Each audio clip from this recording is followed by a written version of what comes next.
আমি আসলে আসল জায়গাটায় আসতে চাই, সেটা হচ্ছে যেভাবে আপনাকে আমি চিনলাম, যে আপনি যে পাকিস্তানের বিভিন্ন অঞ্চলের বাঙালি কমিউনিটিগুলো নিয়ে কাজ করেন, এইটা সম্পর্কে একটু জানতে চাই। অনেকে বলেন যে কি তারা ওই সময় থেকেই ছিলেন, যুদ্ধের সময়ের পরে ছিলেন, আবার কেউ কেউ পরেও গেছেন। কমিউনিটিগুলো কিরকম, তারা কি ধরনের পেশার সাথে যুক্ত, এই সব কিছু মিলে। আমাদের যখন বিভাগ আমি করাচিতে ছিলাম, তো স্যার আমাদেরকে বলতেন যে আপনি যদি ভালো করে বাংলা শিখতে চান তো আপনি যে লোকাল বাঙালি তাদের সাথে মিশুন, তাদের সাথে কথা বলেন। এখন করাচিতে আমি একাই ছিলাম আমার বিভাগে, আর আমার সাথে যারা আমার ক্লাসমেট ছিল, সহপাঠী ছিল, তারা সবাই ও বাঙালি, কেউ বাঙালি ছিল না। তো যারা এক ভাই ছিল বাঙালি, কিন্তু যেহেতু ওনার জন্ম পাকিস্তান হয়েছে, তো ওনার মাতৃভাষা যেহেতু বাঙালি, কিন্তু উনি বাংলা খুবই কম কথা বলতেন। তো আঞ্চলিক বাংলা বলতেন, সেটা আমরাও শুরু থেকে বুঝতে পারতাম না। তো তারপর আমার আগ্রহ হলো যে আমি বাংলা, করাচিতে যারা আদি বাঙালি যারা বাস করতেছেন তাদের কাছে যাই।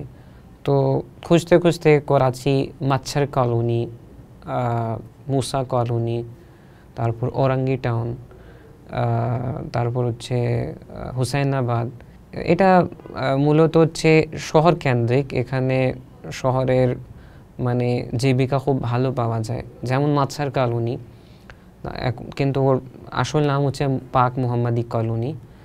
সেটা সমুদ্র সৈকত থেকে কিছুটা দূর, কারণ যে ফিশ মাছগুলো যারা মাঝিরা ধরে তারপর তারা তাদের ফিশরিজ সব ধরনের কাজ, মানে তাদেরকে পরিষ্কার করা, তারপর মাছকে আগে বিক্রি করা, এই সব কাজ হচ্ছে ওখানকার যে বাঙালি ভাইরা জনগোষ্ঠী তারা এই কাজের সাথে সম্পৃক্ত। তো তাদের বাসায়, তাদের অঞ্চলে, তাদের বস্তিতে যাওয়ার পরে আমি তাদের জীবন সম্পর্কে জানতে পেরেছি। তো মোটামুটি ভালোই আছেন, কিন্তু অনেক পরিবার আছে যারা এখনও অনেক গরিব। আর বিশেষ করে তারা যাদের আইডি কার্ড নেই, তো তাদের বাচ্চারা খুবই কষ্ট পাচ্ছে। আমি আমার চোখে দেখলাম যে কিছু বাচ্চারা, খুবই অল্প বয়সের বাচ্চারা, তারা তাদের মায়ের সাথে, তাদের ভাই বোনদের সাথে, তারা মানে ওই মাছ যেভাবে পরিষ্কার হয়, মাছের যে ডিম, এই নিয়ে তারা কাজ করতো। তো আমি ওনাকে জিজ্ঞাসা করলাম, আঙ্কেল আপনারা এই ছোট্ট বয়সে কেন তাদেরকে স্কুলে পাঠাননি? তো তারা বলতো যে আসলে আমাদের আইডি কার্ডের সমস্যা, তো যার কারণে আমরা তাদের পরিচয়পত্র আমরা বানাতে পারিনি, যে আমরা এখনও তাদেরকে সাথে সম্পৃক্ত করে নিয়েছি। তো আইডি কার্ডের ইস্যু নিয়ে আপনাদের অনেক বাংলাদেশি ভাইরা জানেন যে না, হতে পারে পাকিস্তানি সরকার অনেক অত্যাচার করতেছে বাংলাদেশি ভাইদের উপর, বাঙালি ভাইদের উপর। গল্পটা আসল বাস্তবতা এরকম না।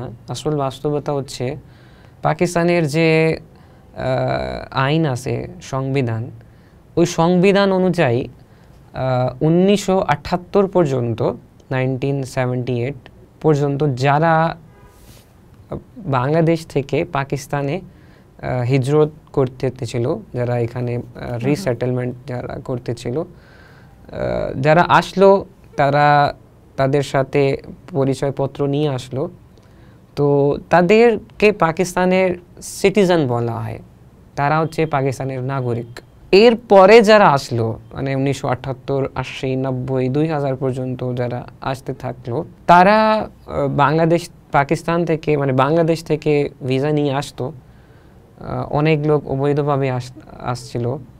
তো যেহেতু তখনকার বাংলাদেশের যে আর্থিক অবস্থা পাকিস্তান থেকে একটু নিচে ছিল, তো তারা মানে ভালো জীবিকার জন্য করাচিতে আসতো, আগে থেকে তাদের আত্মীয় স্বজন থাকতো, তো তারা এখানকারই হয়ে গিয়েছে, পাকিস্তানের হয়ে গিয়েছিল।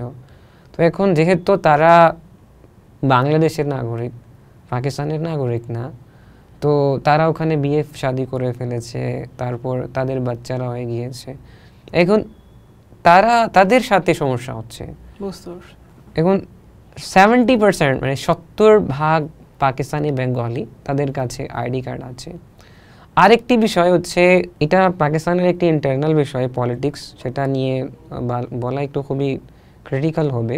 এটা আমি যেটা বলতে চাই, করাচিতে হচ্ছে সিন্ধু প্রদেশ, সিন্ধু মানে করাচি যে প্রভিন্সিয়াল গভর্নমেন্ট, সেখানে মানে প্রভিন্সিয়াল যে অটোনমি, সেটা হচ্ছে পাকিস্তান পিপলস পার্টি, একটি ভুট্টোর জামাত আছে, দল আছে।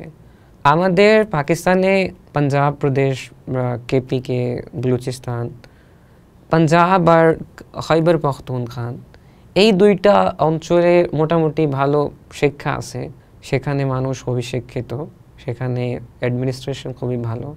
কিন্তু সিন্ধু প্রদেশ আর তারপর হচ্ছে বলুচিস্তান, এই দুইটা প্রদেশে একটু শিক্ষা হার কম।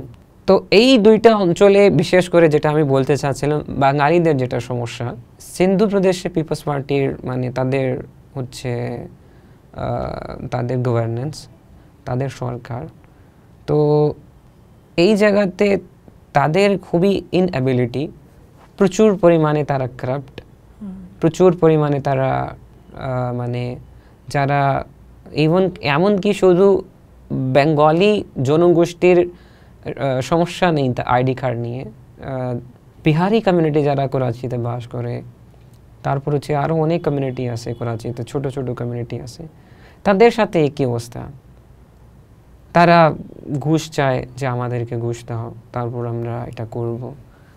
তো তারপর হচ্ছে আরেকটি বিষয় হচ্ছে, এখন বাঙালি জনগোষ্ঠীর যে জনসংখ্যা এটা বাড়তে যাচ্ছে। এখন যদি তাদেরকে তারা আইডি কার্ড ইস্যু করে দিবে, তো তাদের একটি আলাদা প্রভিন্সিয়াল সিট তৈরি হয়ে যাবে। তো ওইটা তারা চায় না, পিপলস পার্টি তারা চায় না যে তারা অটোনোমাস হয়ে যাবে, কারণ যদি তাদের একটি সংসদ সদস্য হয়ে যাবে, তো তারা তো তাদের জনগোষ্ঠীকে হ্যাঁ মানে, তো এই কারণে যারা বাঙালি বিশেষ আমাদের বাঙালি ভাইরা আছেন, পাকিস্তানি বাঙালি ভাইরা, তাদের এইটা সমস্যা। কিন্তু আমি শেষে বলতে চাই এই বিষয় নিয়ে, খুবই সক্রিয় পাকিস্তানি যে ফেডারেল গভর্নমেন্ট, পাকিস্তানি রিয়াসত রাজ্য, তারা এই বিষয় নিয়ে খুবই উদ্বিগ্ন। আর তারা কয়েকবার কথা বলেছে, পাকিস্তানি সরকার এটা সমাধান করতে চায়, কিন্তু প্রভিন্সিয়াল যে গভর্নমেন্ট তারা রাস্তায় বাধা দেয়।